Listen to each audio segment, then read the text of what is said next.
Ready for the start. They're off in the Preakness.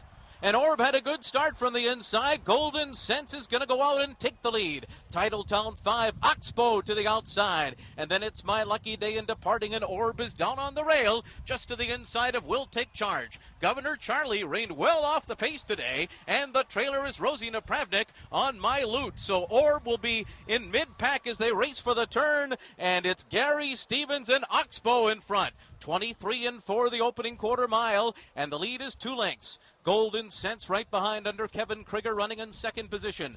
Titletown 5 is third. 4.5 lengths off the lead. Then to the outside comes It's My Lucky Day. Orb is on the rail. He's kept to the inside right now by Departing, who's right alongside of him. And Joel Rosario now finds room in between horses and now gets Orb to the outside and up into third position as Oxbow continues to lead the way through a 48 and 3/2 miles. So it's been a sensible, easy pace for Gary Stevens and Oxbow. And that means Orb will be close, and he's in between horses, and he's going to get shuffled back a little bit there. He lost position.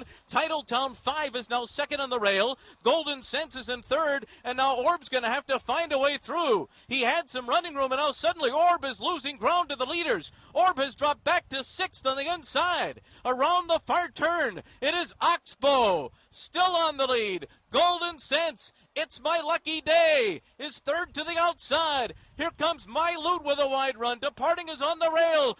Orb is put to an all-out drive. He's not going to get there today. They're into the stretch, and it's Oxbow. Oxbow a furlong to run. It's My Lucky Day on the outside, trying to close the gap.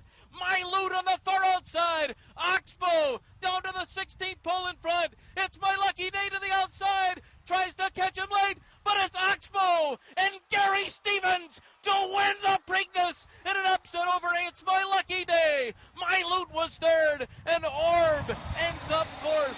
The final time, 1:57 and 2. Gary Stevens did it on Oxbow. Call the gendarmes. Gary Stevens just stole the race.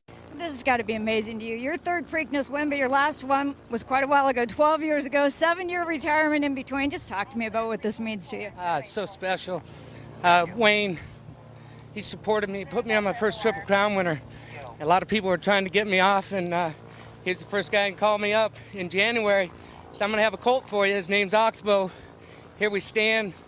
Been a terrific race in the Derby, and we were kind of flying under the radar after the Derby. Didn't get a lot of respect, even with the great performance.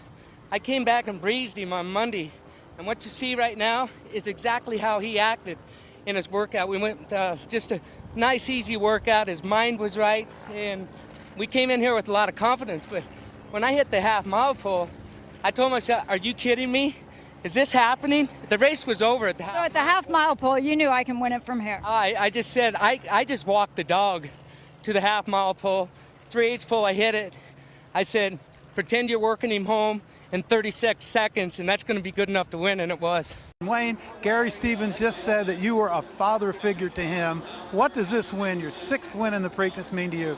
Well, I'm happier for Gary, and I'm just so happy for Mr. Kelly. You know, he's invested. He's trying to revitalize Calumet. Now Calumet is back in a classic race, and it's just very gratifying. And Wayne, how do you keep pulling off these big upsets? Well, I was saying earlier, you know, I have dear friends in Shug and the Jannies and the Phippses and everything, but I was telling one of your colleagues earlier, I get paid to spoil dreams. And, and so, unfortunately, we go over here and you can't mail them in. It's a different surface and a different time, and you gotta line them up and win them. Did you tell Gary to go to the lead? Did he go to the lead on his own? I told Gary that he knew the horse a lot better now to go ahead and ride him. I said, you might find yourself up there. If you do, just get in a high cruising speed and let it happen. And it worked. Thanks, Wayne. At what point did Oxbow give you an indication that he was sitting on this kind of race? Last Monday, I gave him a workout, and it wasn't a fast workout, but it was the first time I'd been on his back where he listened to my orders, and his mindset was great. Wayne had told me he'd had a great week leading up to it, and he's had even a better week since that workout. Wayne Lukas, your 6th win in a Preakness Stakes. You're watching this race unfold. What's going through your mind when you see Gary Stevens and Oxbow on that easy early lead, specifically when the Derby winner Orb started to struggle? Well, first of all, we got a Hall of Fame ride. and that was not unusual. I thought that good was there. I thought Gary had that one in him. When they threw up the half-mile time, and then when he got to 1:13 and changed at 3/4, I turned to my girlfriend and I said, watch out now, because he's a fighter. That little horse was in that high cruising speed, and we talked about that cruising speed. Once he hit that cruising speed, I felt real comfortable. Congratulations, Wayne. Perhaps we'll see you in New York.